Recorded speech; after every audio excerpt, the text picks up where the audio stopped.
Good evening, everyone. Welcome to Welcome, Matty. Welcome. How you Tough feeling Week. today? Yeah, you Not say the great. least. Terrible.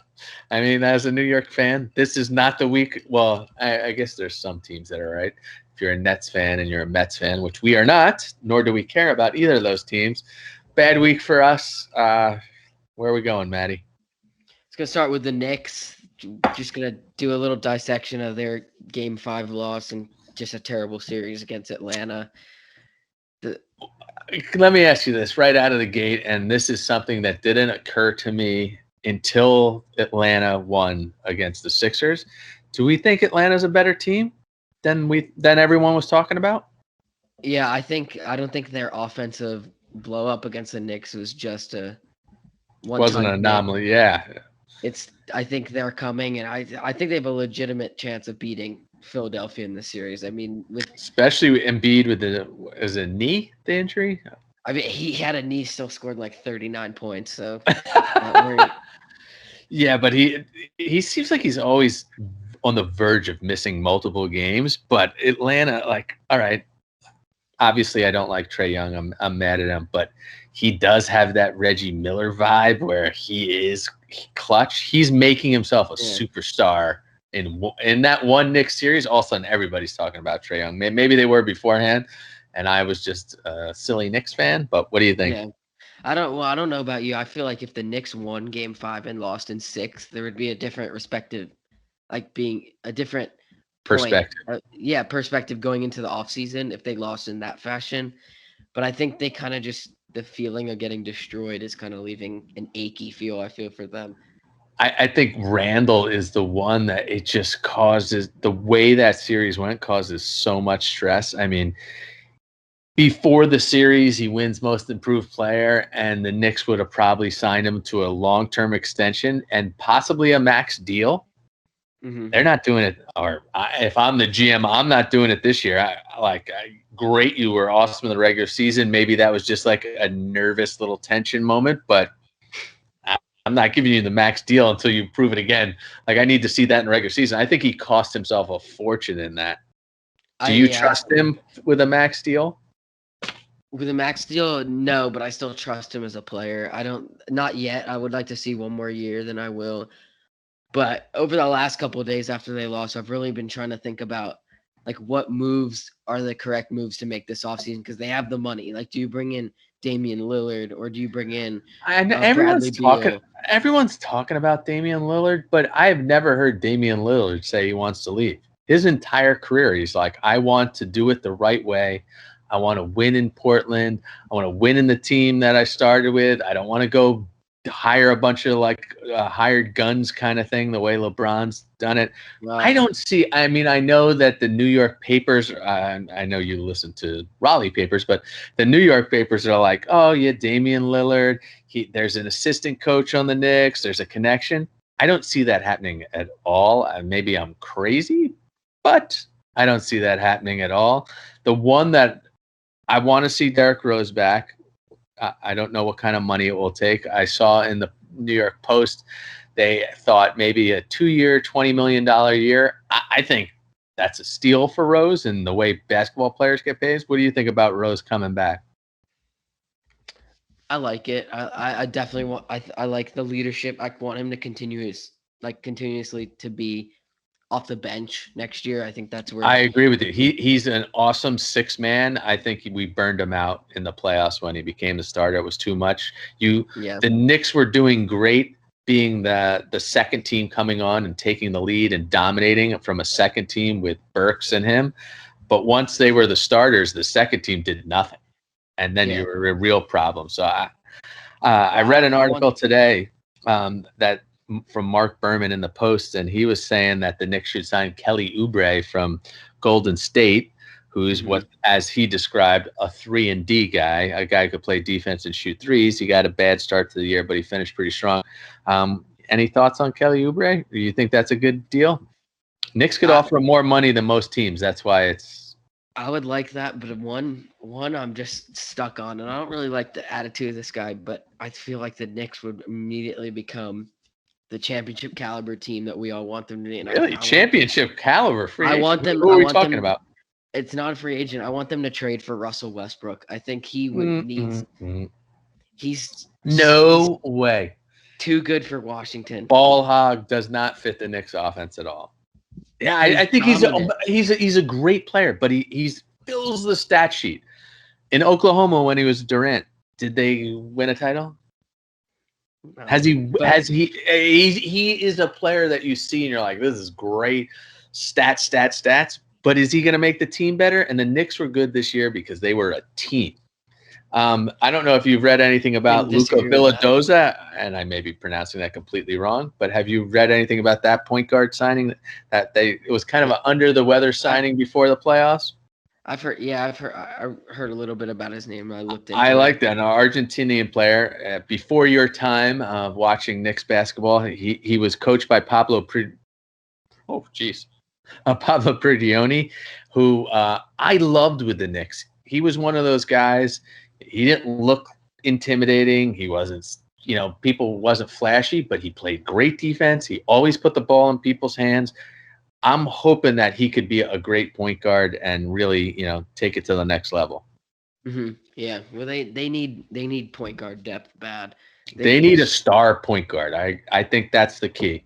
They need to get rid of at least either Ntilikina or Peyton. Well, Ntilikina's gone. I imagine Knox is probably gone too. That's a shame. I mean, I don't know, but Phil Jackson was a disaster. Playing the triangle offense is not working anymore, and those draft picks were a total disaster, a total waste. But whatever. Kevin Knox could have been such a good player, and I feel like he's kind of done a little bit. I think he's done with the Knicks because if Tom Thibodeau went the whole season and didn't really get him involved at all, and I think I read this today or in the last week that the problem that he had is he didn't play with the defensive intensity. Mm-hmm. I want a Knicks team that plays with defensive intensity because when you look, everyone goes through hot streak shooting, but if you don't play defense, you got no shot. If you play defense, you have a shot in every game. And that's a lot of energy, and he didn't bring that. One smile to my face that came up, Clippers beating Dallas Mavericks. Hey, Porzingis, you stink. You're nothing. Like, that team is all Luka. They thought they'd have this European connection. You know what? Porzingis, he's like a big bag of spaghetti out there. He snaps. I don't know. He's been ever since he was traded by the Knicks. Not ever since he was the same. He was the same with the Knicks, but Knicks fans were enamored with the fact that we were enamored with the idea that this guy's going to be a unicorn, 7-foot 3-point shooting dominant guy, and it never happened. And it's not happening now. It makes the trade look better. On the Knicks, though, he would just nail 3 after. Yeah, but how many games did he play? He was always out. I hate Porzingis. Sorry, Porzingis. I do not like him. I didn't want him on the Knicks. I don't like whiners. I don't like crybabies, and I don't like string beans either. Like, Knicks should bring back Melo. Oh my God, no way! Let's just have an isolation where 4 guys stand in the corners and Melo just shoots threes endlessly, and then when he's having a bad game, you lose. When he's having a good game, he scores 40 and they lose. No, but that's the last type of player they need is Melo. The thing that there's a couple aspects that would work if that only could work if you bring him in. 1, the fans love him. 2, I don't know. I don't know that I think he's polarizing. I think half the fans love him. Like, I love the fact that he was a New Yorker and he wanted to come play for New York and he wanted to win. And but you could do all those handshakes you want. How many playoff games did Melo win? Not too many. Then, it's been a long time since the Knicks won. It had gone 8 years since they won a playoff game. So, Melo would bring excitement. He'd score 40. He'd score, have great games where he was dominant. No defense, no win. He was not what we need. Let me draw you one thing. So you draw it up. What are you drawing? You throw the Knicks out next year. You have starting lineup. You get next year. You have Randall, Barrett. Let's say Noel, then Bullock, and then if it's Peyton or whoever comes in at point guard, you have those 5 starting. Then you have off the bench, you have Rose, Toppin, Quickly. I think Toppin's got to make his. If he doesn't make his way into the starting lineup next year, it's probably not a good sign that they took him as. I forget what round. I know what round he was, but I forget what pick he was. But he was a high pick. He started to look a lot better. I think he's got to be in the starting lineup. Otherwise, you're starting to go, well, what did we spend? A top 10 pick on this guy and he can't even start. Well, let me change that then. Your starting lineup. Let's just throw quickly, Noel, Barrett, Randall, Bullock. So then off the bench, if you had you need a star point guard out there.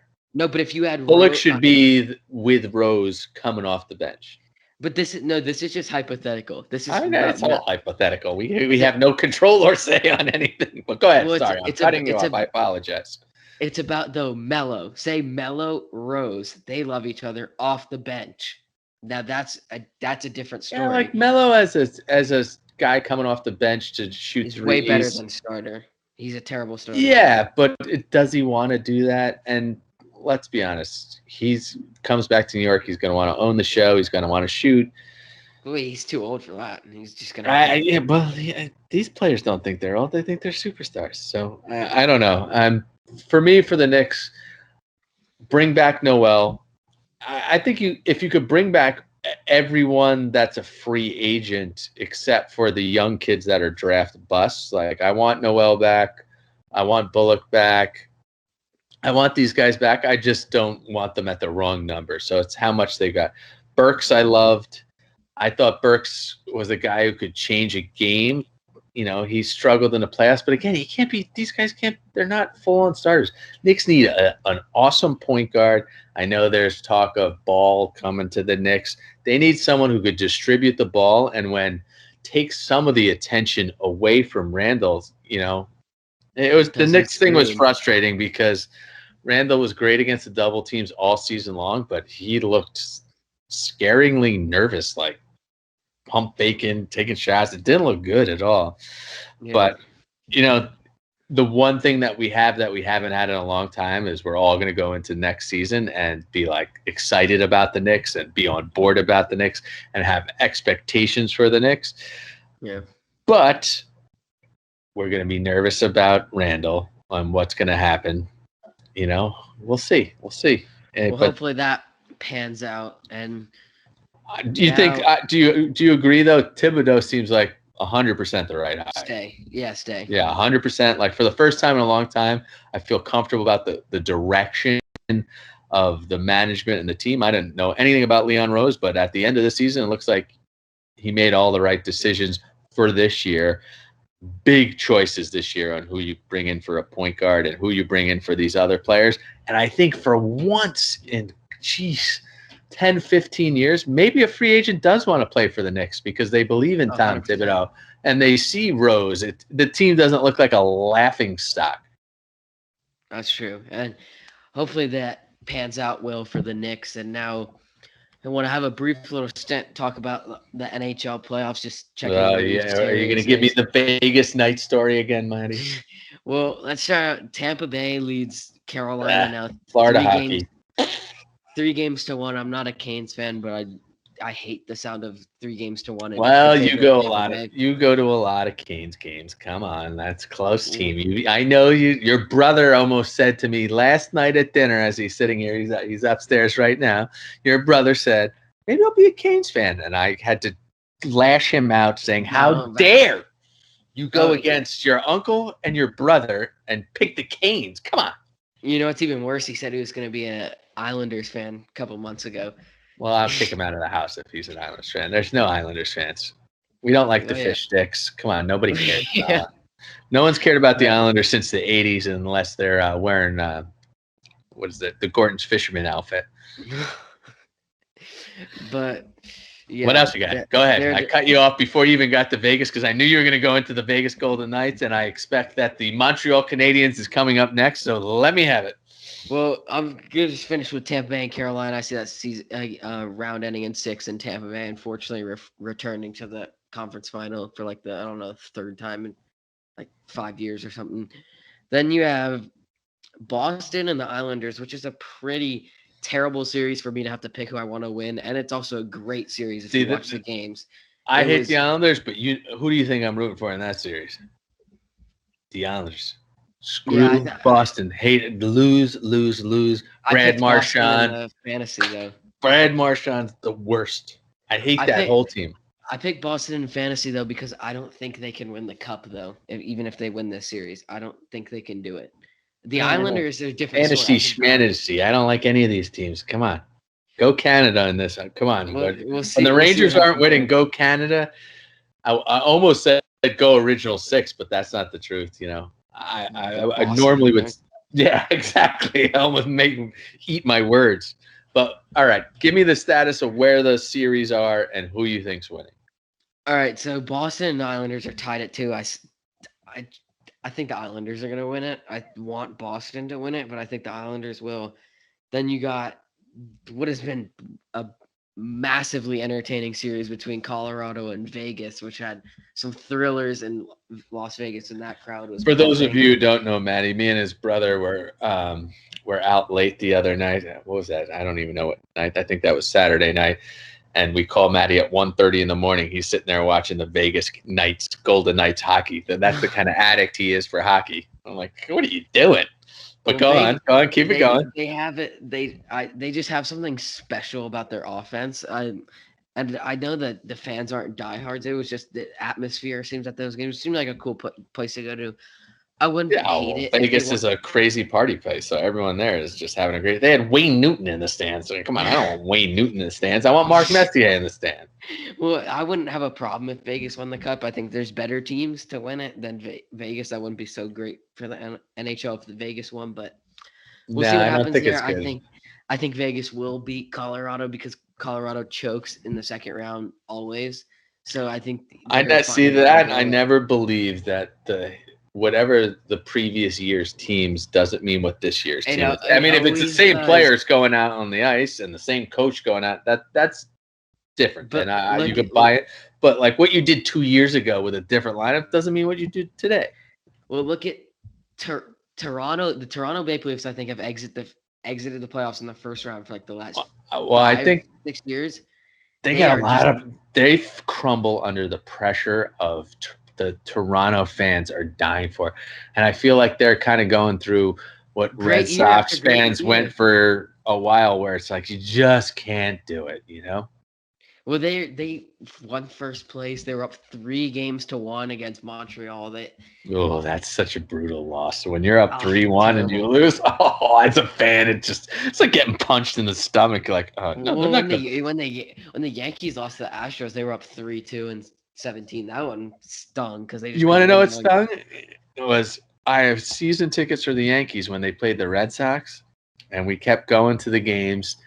And you know the Yankees are up, and the Red Sox make that epic comeback. They're down 3-0. We go to Game 7. I go. Me and my friends have tickets, and 2 of my friends go. We're not even going. Like we know it's terrible. And I'm like, I was so mad. I'm like, the Yankees are going to win Game 7. No way. My other buddy, Jason, so if he ever listens to this, Potch, you stink, said he said he would give his season ticket to a Red Sox fan for Game 7 if they got it there. So I had to sit in Yankee Stadium in my season tickets with a Red Sox fan. Johnny Damon's hitting that home run, and I'm the only one there as this place is emptying. I was miserable. And since that day, I have never gone to a game, Yankees Red Sox again. I don't want to see those hats in the seats. Your brother was dying to go to this series, and I'm like, I am not going. I would not give 2 pennies to the Red Sox organization. Yeah, but here's the thing. They'll never touch us till you pick 27, so I'm not worried. You can win as many World Series as you want. Yeah, but it's also, what have you done for me lately? The Yankees need a World Series here. It's the first time they'd ever didn't win with that. You see, though, how what I've learned recently, though, is I'm dying for one, too. I love the Yankees. But the funny thing is we're saying, well, the Yankees haven't won a World Series in a decade. Well, the Rangers haven't won the Stanley Cup in 27 years. But for me, growing up as a Ranger fan, I was very similar to you. You're on the same trajectory here.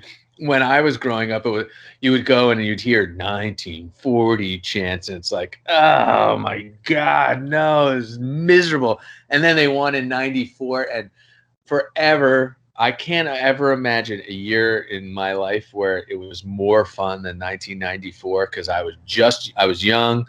I was in the city interning for my uncle.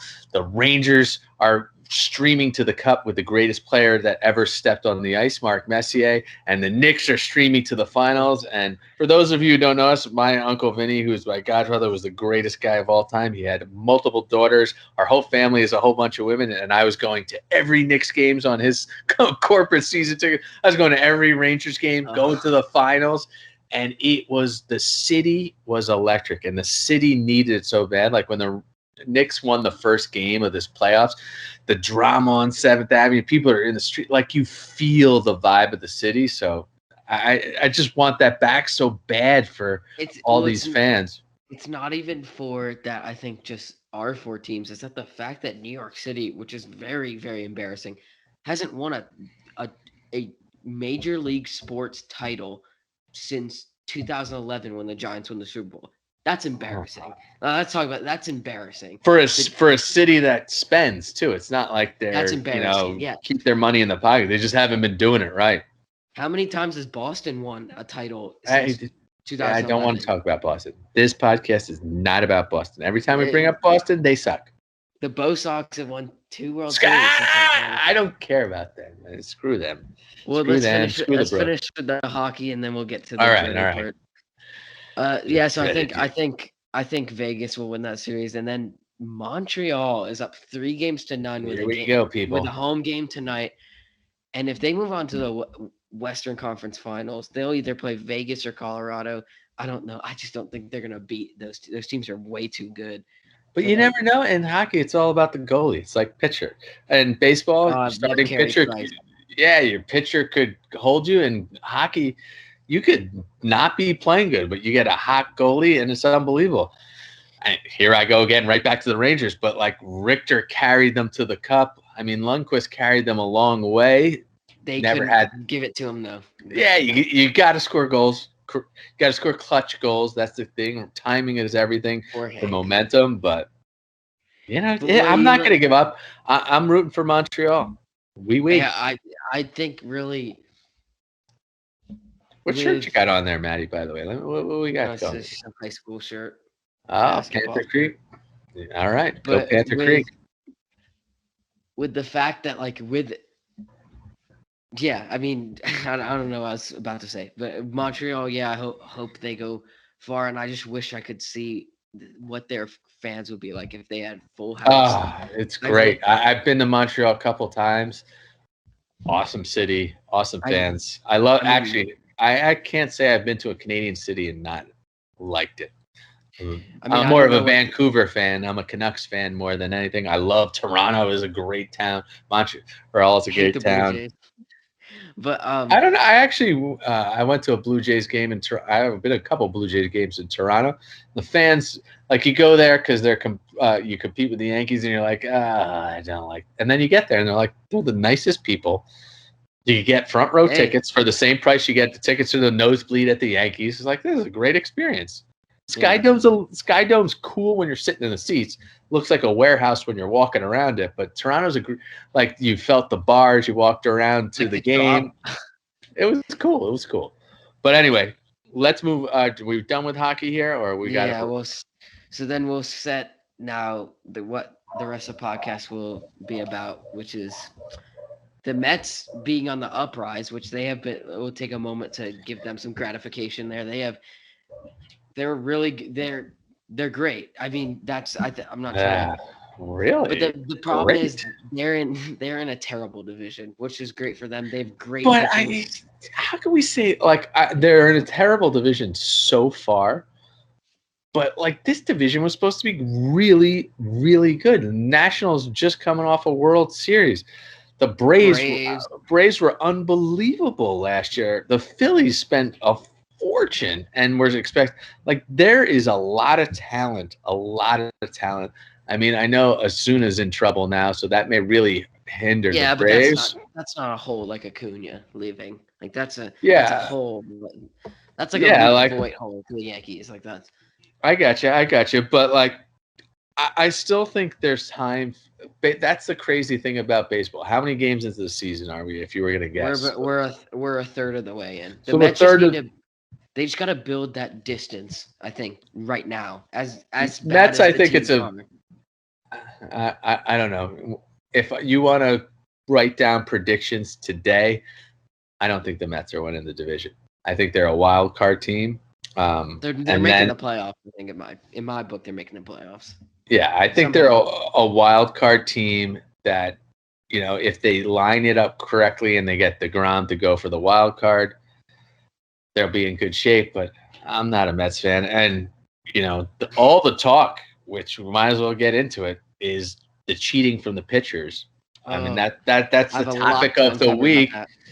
And, Trevor Bauer, I don't know if you follow him on No, YouTube. 100%.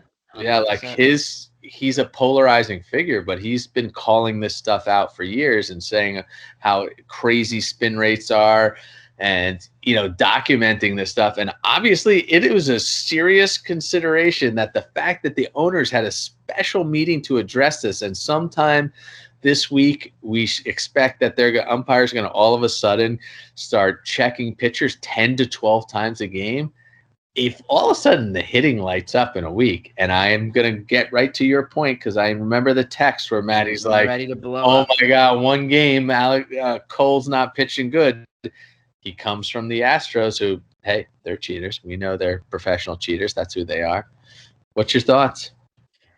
One, I want to give like a little lesson to the people watching about what like really the cheating scandal is about. So basically, there's always been a problem with some form of cheating in the MLB, but now, like of the recent age of the past decade, pitchers usually would use like pine tar, which helps you spin and like spin the ball Grip the more, ball and get a hold on better to it, grip. get a higher spin rate. They also use sunscreen and rosin, which is basically does the same Same exact thing. thing. Yeah. But now they are using it's a combination of things. I know it's partially melted Coca-Cola into some like spider Melted? tack. It's What? like Melted Coca-Cola? I yeah, never heard of that it's one. into like heated melted Coca-Cola with like That's spider pretty tack. fascinating. And That's kind of cool.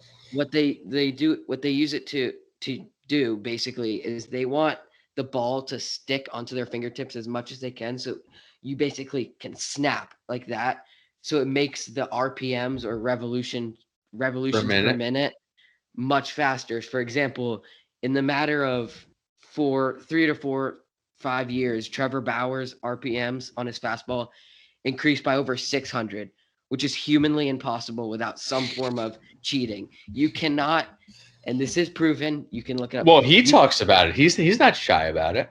In Major League Baseball, as a pitcher, you cannot increase your four-seam fastball. You cannot increase the spin rate without cheating or using a substance. It's impossible. Now, it's different if you're adding, say, 30 RPMs, which can still mean you're cheating. But adding over the span of a couple years, 600 RPMs he's cheating. And you look at the fact now, did the Dodgers? But is he cheating, or is he doing what everybody else is doing, but he's just much smarter about it? Because he's like a scientist, that guy. Well, here's how it is though. They're all using something, but they're competing with it. So whatever he's using is the best. And I'm pretty convinced that the Dodgers paid him this record-breaking contract so he can continue to use what he's using and feed it to the rest of the pitchers. Now I'm going to make another stat, give you another stat. Well, maybe you could answer this for me before you get into that stat. Didn't the ownership group is going to be penalized if they let this go? Like the team, well, maybe not just the team is going to be penalized if they are found for cheating, which puts pressure on management to actually do something, or is that BS? I think it's going to be more just standing with the starting pitchers. I think it's going to get continuous with the punishment if it gets worse. But really, the fact is, there is a stat out there about the Dodgers where it's a select amount of their relievers and starting pitchers, except one, has had an increase in RPMs from when Trevor Bauer joined the organization. Really? except one. There have been 6 no-hitters in the MLB this season. The record I in a know that's season, crazy. That's crazy. the record in a season is 7. Out of those 6 players, 5 of them have had a drastic improvement in RPMs this season. What Really? the one that had a decrease is Corey Kluber. Now, if you Yeah, look, because he's got injuries. That's crazy. That's a crazy stat. if you look, I'm gonna throw a select amount of people out at you right now.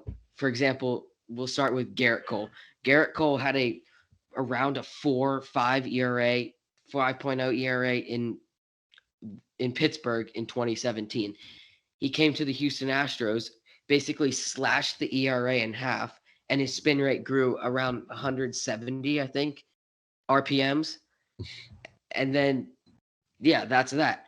Yeah. Now let's look at Justin Verlander. Justin Verlander has There's- he's always been a good pitcher. You can Yeah, he's been a stud, but he was faltering in Detroit. But he was steadily. He was on the downside of his career. Yeah. He was facing the backside of his career in Detroit, and we are like, well, great career.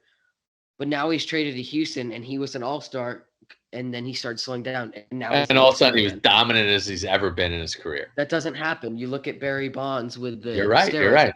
That doesn't happen naturally. I'm sorry, you're getting older. Yeah, it happens. Like you can't always be like 20-year-old young bucks like me. And you look, and now he's gone to Houston, and he's been dominant. Now I'll even give you another example. Jacob deGrom, arguably the best pitcher in the league, has always been good. But if you look at his incline over the years, it's steadily gotten better. And over the last 3 years, it got drastically better. Are you talking spin rate or just overall? Most categories. In most categories. But like, I don't want to spin rate. But some pitchers, I do agree, like. I don't want to pin every pitcher that you're cheating if you're getting better because as you get older, you get a lot smarter. You know how to go inside, outside, up, down, move the strike around. Your control is better. Your velocity doesn't usually tick up unless maybe you're in your 20s and you're getting stronger. Your legs are stronger, but I don't think it's everyone, but it is. You bring up some crazy stats. Like, I didn't know those Dodger things. That's crazy. I always saw it I heard the Astros thing. Everyone who goes there all of a sudden can 100%. throw. Charlie Morton is now a good pitcher. What? Yeah, he was pretty good with the Rays last year. Remember, and I'll speed it up because I know we got to talk about the Yankees. But you remember Dallas Keuchel? Has anyone really heard his name and how good he has been since he left Houston? I haven't. No. He was dominant with Houston. He was an ace. When Verlander was there, he was the ace. Keuchel was the ace. What is he on the White Sox? I don't know anything about the guy. And I'm gonna throw one last example out at you. You're throwing some big stats out tonight, and I'm quite interested. The MLB needs to look at if Wade Miley throws a no-hitter in your regular season, something's wrong. That guy is terrible. And you also but you look at it. There's also proof for John Means. Josh Donaldson's come out saying I have clips of pitchers cheating. Well, that was the rumor. Is I don't know if you read that article I read said that it's the players who turned everybody in.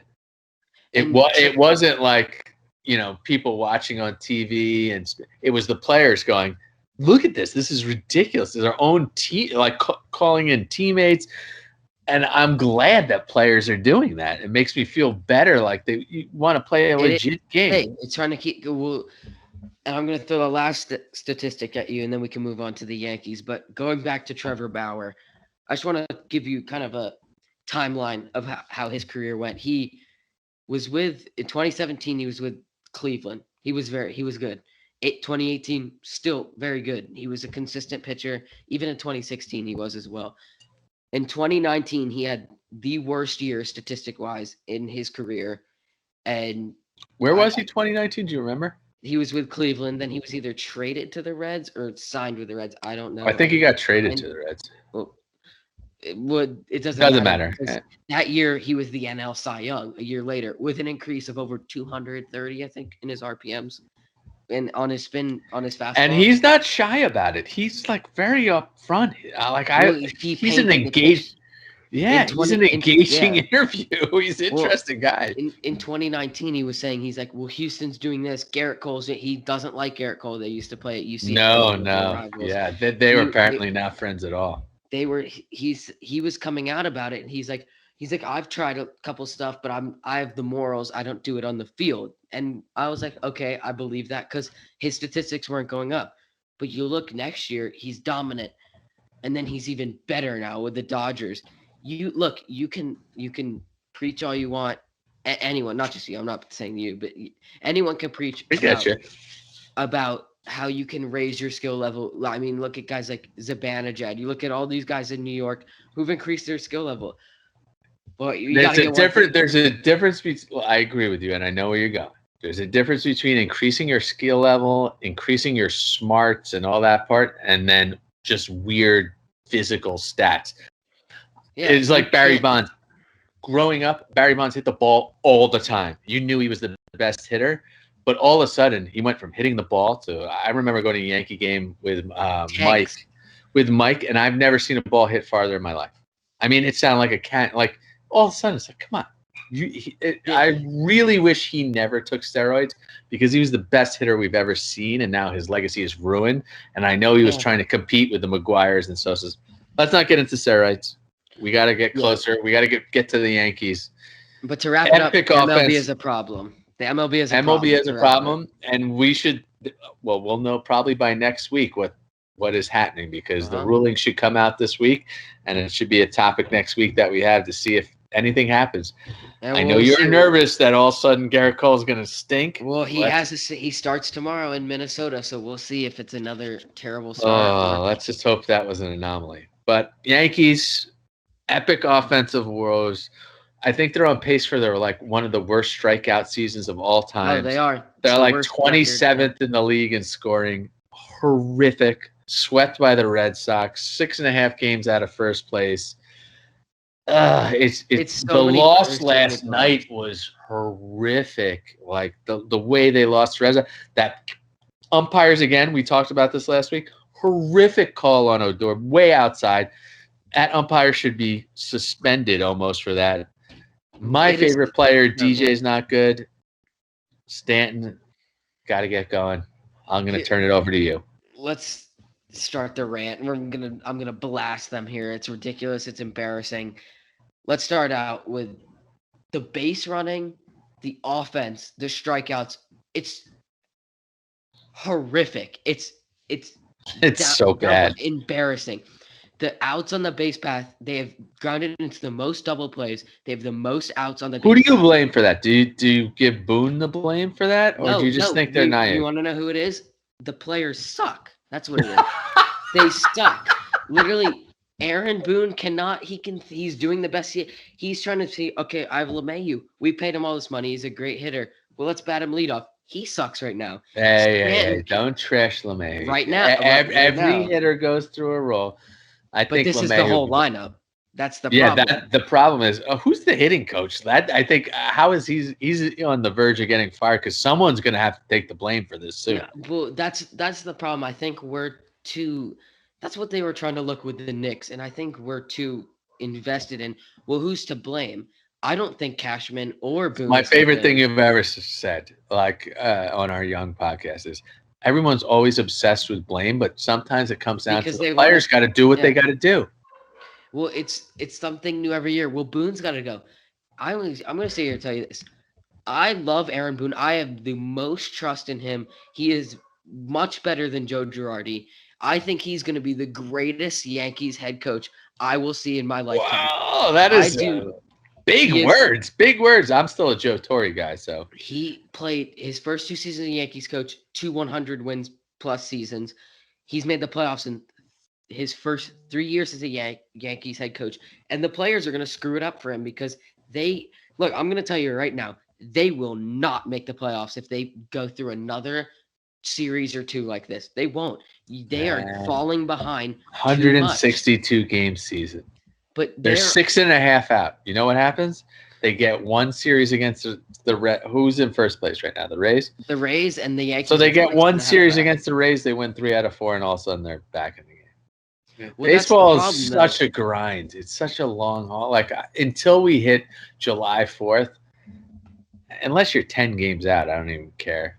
I mean, I do care. Yes, that's the wrong thing to say. But Yeah, keep going. Keep going. You were on a good rant there. the thing is here, whenever the Yankees bring back whenever they fix something, something else goes wrong. And last night That's a story of growing old. the Yankees the Yankees put up, so LeMahieu gets out somehow. Judge then rips a single. Yeah. Then 4 straight hits happen, which includes Judge's hit. The Yankees 2-run double from Sanchez. Everything looks great. Sanchez had 2 hits. Torres had 2 hits. They were Still playing not well. get rid of Sanchez, but Yeah. yes. The offense played well yesterday. They were not terrible. They just couldn't hit that home run that put them They away. never get the clutch hit, especially when you get to play. Like that's what LeMahieu was doing last year that made us, or the last 2 years that made us fall in love with him. Like he took the softball approach, is what I call it. Take a look at the defense and hit it where they're not. Like you're not swinging for the seats. Maybe there's the pressure of the new contract that's on his mind, but who knows? Who knows? But keep going. Look, with him, I'm not worried about LeMahieu. I'll tell you who I'm worried about. I'm worried about Torres. I'm not worried about Torres Urshela. didn't he hit a monster home run last time? It's not just what he's done this year. It's what's happened over the last year and a half. Gleyber Torres and A-Rod pointed us out. You hate A-Rod, but he made a very cheater. A-Rod, huge hypocrite, huge cheater. Why he's on TV is disgraceful. The fact that we had this whole steroids. Well, why don't we get Sammy Sosa, A-Rod, and Mark McGwire and put them in the booth together so they all can tell us how great they are? You're all goddamn cheaters. You're all cheaters. Get A-Rod. I cannot stand A-Rod. He is not a Yankee. I wish he signed with the Red Sox. I don't want him anything affiliated with the Yankees. He sucks, A-Rod. He only wants publicity. That's all he cares about. Oh, it's not bittersweet. He is all big doo-doo. I can't stand A-Rod. But anyway, sorry, I don't even know where we went. No, it's fine. But he made a very, very intelligent comment or point he knows yesterday. Baseball. And that was, he's like, I don't think the Yankees could have seen into the future how much of a hole Didi Gregorius was going to lose. I did hear that same. Didi, I think Didi was a clutch hitter. He didn't have those stats that made like people who didn't watch. If you didn't watch the games, people would be like, "Oh, Didi, he's okay," you know. But he got the big hit. He made this, like he sacrificed himself. Like if he needed to move the runner, he did all those plays. And defensively, he was a stud. He was great. And I felt like he was a Yankee. But as much as I'm sad that he left, you had to try Torres. Like, and Urshela was playing hot. So that's what I'm not trying to say. Like you're wrong there, but that's where I was 100% agreeing with you with that. But then he brought up the point. It is the skill level of Didi. I mean, one, he's a fan favorite, but you lose.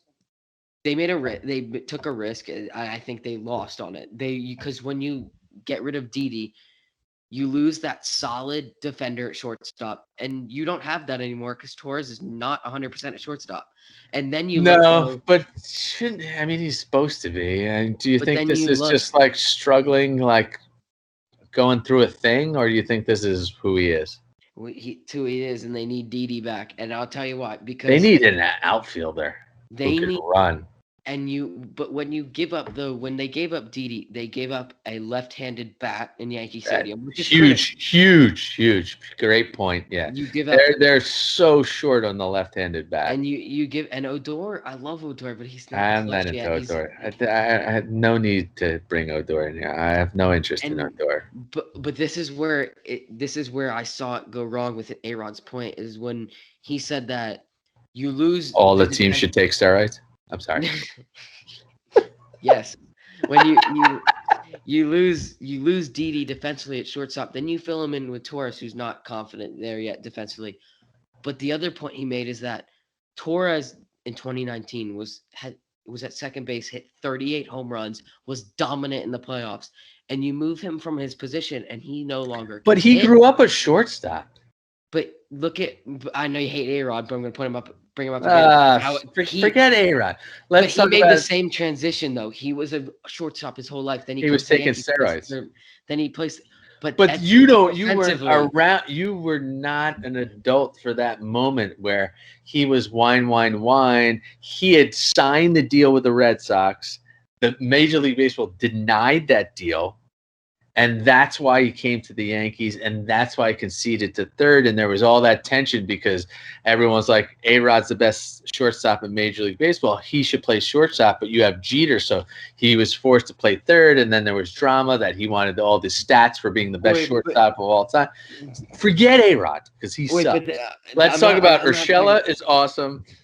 Torres.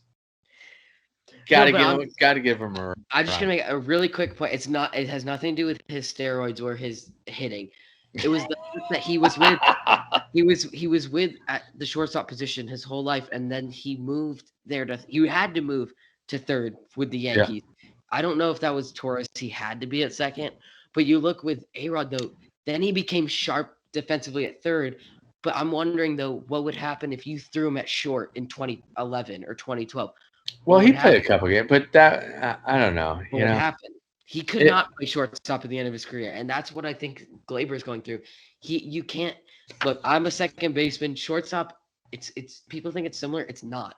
You run the infield at shortstop. At second base, you don't. You probably play the easiest position in the infield when you're at second base. Second and right is usually the easiest.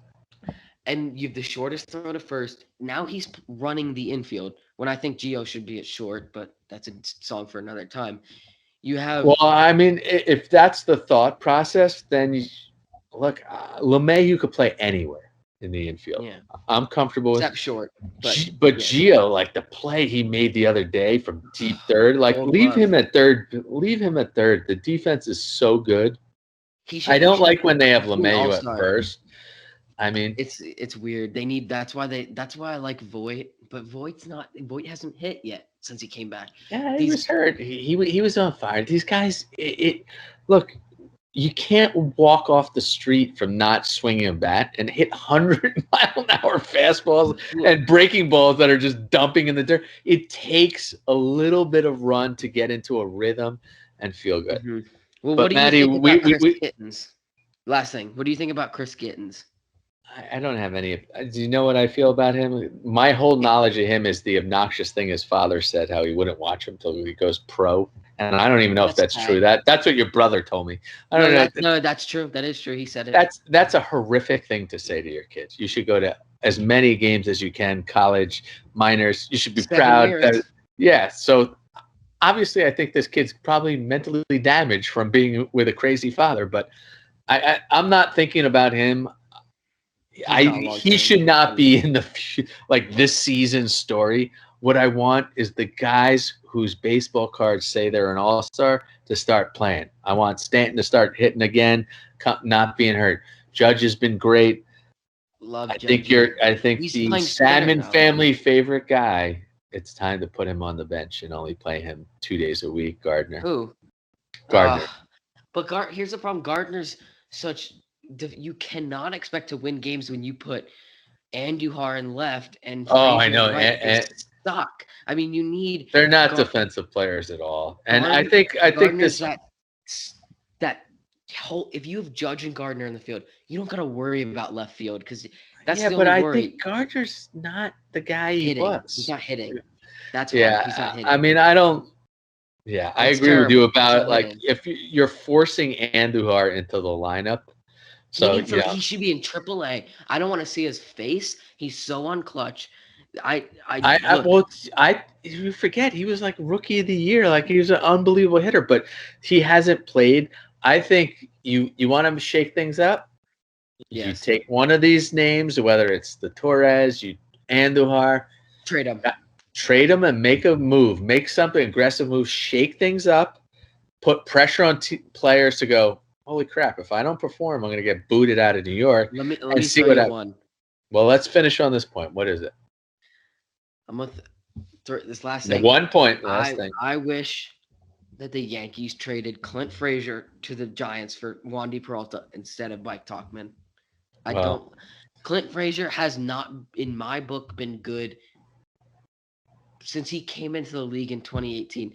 The guy spurts is not going to last. Like, good I know, but now, these bad these then. It's not guys going to need to last. have a full season playing, starting under their belt before I feel like you could judge them. You guys who come off the bench, I mean, these guys are throwing 100 miles an hour. You can't sit on the bench 2 days and then walk in and play, only That's lefty, true. That's righty true. man. Like that part is tough. If you really want to see if the problem with the Yankees is they're not a team who can try someone out in the field, because if you go 2 weeks with sucking, the whole city is going to trash you. Get them out. Get them out. Get them That's the out. Rays. The Rays strike out just as much as the Yeah, Yankees, but they have great but defense.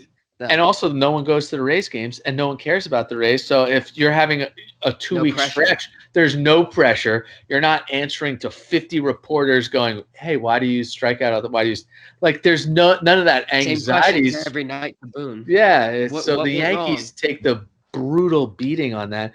Hey, it's a privilege to play for pressure in New York, Matty. But it hurts sometimes. I'll But see you next week, buddy. On that point, we're gonna end. I love yeah, you. we're We've gonna hit the wrap it hour up. mark. I love you. I'll talk to you next week. I'm curious to see how this pitching thing goes. Last statement. What do you got? Yankees much needed off day, and I think, like you said, we're gonna wrap it up. Hang with us. This is just episode 2 of many. We'll catch you next week. We'll catch you next week. Love you, buddy. Later. See ya.